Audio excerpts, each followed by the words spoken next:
ദൈവനാമത്തിന് മഹത്വം ഉണ്ടാകട്ടെ. ഈ ഒരു ദിവസം കൂടി കാണുവാൻ തക്കൊണ്ട് ദൈവം നമ്മെ സഹായിച്ചു. ഇന്ന് നമുക്ക് ശ്രവിപ്പാനുള്ളതായ ദൂത് ഞാൻ വായിക്കുന്നത് വെളിപാട് പുസ്തകം 2-ാമത്തെ അധ്യായത്തിൽ 28ഉം 29ഉം വാക്യങ്ങളാണ്. അവിടെ ഞാൻ പ്രകാരം വായിക്കുന്നു: ഞാൻ അവന് ഉദയ നക്ഷത്രം കൊടുക്കും, ആത്മാവ് സഭകളോട് പറയുന്നതെന്ന് ചെവിയുള്ളവൻ കേൾക്കട്ടെ. ദൈവനാമത്തിന് മഹത്വം ഉണ്ടാകട്ടെ. ഇത് നമുക്ക് ഇന്ന് നൽകപ്പെട്ടിരിക്കുന്നത് മറ്റൊന്നുമല്ല, നമ്മുടെ ജീവിതത്തിലെ ആത്മീയ വർധനവിന് വേണ്ടി ഉള്ളൊരു അവസരമായി കരുതണം. ഈ ഉദയനക്ഷത്രം എന്ന് പറയുന്നത് സാധാരണയായിട്ട് യേശുക്രിസ്തുവിനെ കുറിച്ചാണ് പറയുന്നത്, സൺ ഓഫ് മോർണിംഗ് സ്റ്റാർ. അപ്പോൾ ഈ ഉദയനക്ഷത്രം നമ്മുടെ ഹൃദയങ്ങളിൽ പതിക്കുക, അത് നമ്മുടെ ജീവിതങ്ങളിൽ ധാരാളമായി ഉണ്ടാകുവാനൊക്കെയുള്ള ഒരു പരിശ്രമമാണ് നമുക്ക് വേണ്ടത്.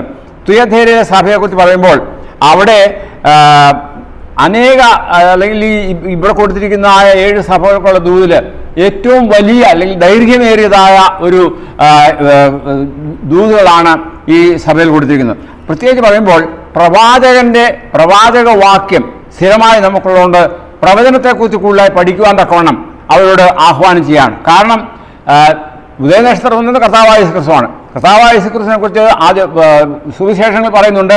അത് മാത്രമല്ല വെളിപാട് പുസ്തകം പറയുന്നുണ്ട്. വെളിപാട് പുസ്തകം 22-ാമത്തെ അധ്യായത്തിൽ 16-ാമത്തെ വാക്യം പറയുന്നതെന്ന് നമുക്ക് ചിന്തിക്കാം.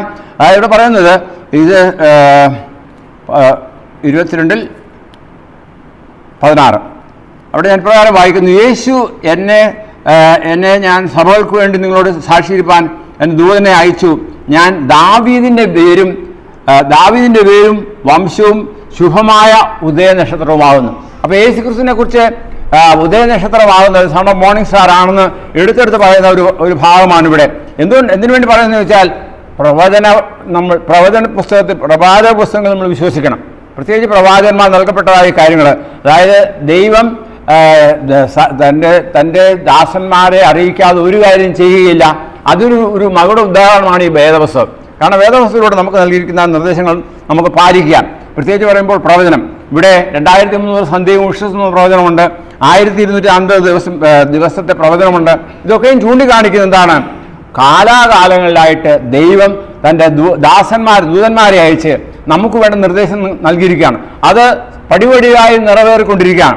ആയതുകൊണ്ട് കർത്താവായ യേശുക്രിസ്തു വരുന്നതിന് മുൻപായിട്ട് ദൈവത്തിൻ്റെ ആത്മാവ് ശക്തമായിട്ട് പ്രവർത്തിക്കുകയും ദൈവത്തിൻ്റെ ജനം കർത്താവിൻ്റെ വരവിനായി ഒരുങ്ങുകയും ചെയ്യണം. അപ്പം ആയതുകൊണ്ട് ഈ പറയപ്പെട്ടതായ കാര്യം നാം ചിന്തിക്കുക, നമ്മുടെ ഹൃദയത്തിൽ ധ്യാനിക്കുക. പ്രവചനവാക്യം സ്ഥിരമായിട്ടുണ്ട്. ആയതുകൊണ്ട് ദൈവത്തിൻ്റെ ദാസന്മാർക്ക് കൂടി നൽകിയിരിക്കുന്ന ഈ പ്രവാചക വാക്യങ്ങൾ അത് നമ്മുടെ ഹൃദയത്തിൻ്റെ ഉള്ളിൽ കരുതുവാൻ തക്കണം. അതിന് നമുക്ക് ഇടയായിത്തീരണം.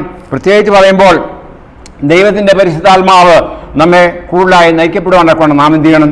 വിധേയപ്പെടണം. പരിശുദ്ധാത്മാവിൻ്റെ പ്രവർത്തനത്തിനായി നാം നമ്മെ തന്നെ താഴ്ത്തി ദൈവസന്നിധിയിൽ സമർപ്പിക്കുമ്പോൾ കണിശമായിട്ടും ദൈവത്തിൻ്റെ ആത്മാവ് നമ്മിൽ പ്രവർത്തിക്കുകയും അത് കൂടുതലായി ദൈവികമായ കാര്യങ്ങളിൽ ഇടപെടുവാൻ തക്കവണ്ണം ധാരാളമായി ദൈവം നമ്മെ സഹായിക്കുകയും ചെയ്യും. ആയതുകൊണ്ട് ഈ പറയപ്പെട്ട വാക്യം ഞാൻ ഒന്നുകൂടെ വായിക്കുകയാണ്: ഞാൻ അവന് ഉദയനക്ഷത്രം കൊടുക്കും, ആത്മാവ് സഭയോട് പറയുന്നത് എന്തെന്ന് ചെവിയുള്ളവൻ കേൾക്കട്ടെ. ദൈവം നമ്മൾ നൽകിയിരിക്കുന്ന ഈ അവസരങ്ങളെ തക്കത്തിൽ വിനിയോഗിച്ചുകൊണ്ട് കർത്താവിൻ്റെ വരവിനായി ഒരുങ്ങിയിരിക്കാൻ തക്കവണ്ണം ഈ ദിവസം നമ്മെ തന്നെ സമർപ്പിക്കാം. ദൈവം നമ്മെ സഹായിക്കട്ടെ. നമുക്ക് പ്രാർത്ഥിക്കാം. ഞങ്ങളെ ഏറ്റവും അധികം വാത്സല്യമായി സ്നേഹിക്കുന്ന സ്വർഗീയ വാഴ്ത്തപ്പെട്ട ദൈവമേ, തിരുസന്നിധിയിലേക്ക് ഞങ്ങളെ തന്നെ താഴ്ത്തി സമർപ്പിക്കാവുന്നു.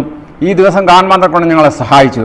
ഇന്നത്തെ ദിവസം ഞങ്ങൾ തുടങ്ങുമ്പോൾ അവിടെ നൽകിയിരിക്കുന്ന ആ വചനത്തെ മാനിച്ചുകൊണ്ട് ജീവിപ്പാൻ, കർത്താവായ യേശുക്രിസ്തുവിന്റെ വീണ്ടും വരവിന് വേണ്ടി ഒരുങ്ങിയിരിപ്പാൻ ഞങ്ങളെ ഒരുക്കണമേ. ഞങ്ങൾ മാത്രമല്ല, ഞങ്ങളെക്കുറിച്ച് ഞങ്ങളുടെ ചുറ്റുപാടുള്ളവർ, ഞങ്ങളുടെ ബന്ധുക്കൾ, മിത്രങ്ങൾ, ചർച്ചക്കാരും ഒക്കെയും അതിനായി ഒരുക്കുവാൻ, ഞങ്ങൾ തന്നെ ഒരുങ്ങുവാൻ അവിടുന്ന് സഹായിക്കണമെന്ന് യേശുവിൽ കൂടി താഴ്മയോടും വിനയമായി ചോദിക്കുമ്പോൾ കൃപയോടെ കേൾക്കുമാറാകണമേ. ആമേൻ. ദൈവം നമുക്ക് ഒരു ദിവസം കൂടി തന്നിരിക്കുകയാണ്. ആ ദൈവത്തിന് നമുക്ക് നന്ദി പറയാം. കണിശമായിട്ടും ദൈവത്തിൻ്റെ ആത്മാവ് നമ്മിൽ ധാരാളമായിട്ട് പ്രവർത്തിക്കുമാറാകട്ടെ.